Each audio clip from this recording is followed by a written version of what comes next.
Pangarap ng botanteng Pilipino. Ako ay Pilipino at sa araw ng eleksyon, karapatan kong bumoto. Ang pipiliin ko ay kagalang-galang na kandidato. May takot sa Diyos, tapat at makatao.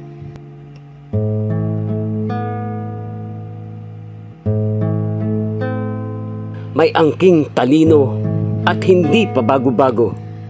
Ikararangal ng bayan kahit sa buong mundo. Hindi siya sinungaling, hindi rin magnanakaw. Karapatang pantao, lagi niyang ipaglalaban.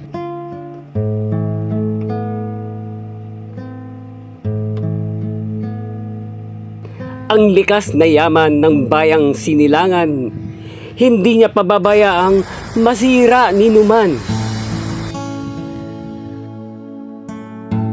Ang tamang hustisya, kanyang ibibigay, mahirap man o mayaman, walang kikilingan.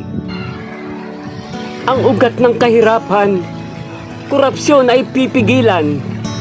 Pagbangon ng ekonomiya, kanyang sisimulan. Mula sa malayong bayan hanggang sa kalunsuran. Galing niya at tapang ating masusubukan upang tagumpay ng bayan ating makamtan. Hindi ko ipagpapalit ang botong Pilipino para sa bayan. Para sa bayan. Para sa bayan. Sigaw ng puso ko.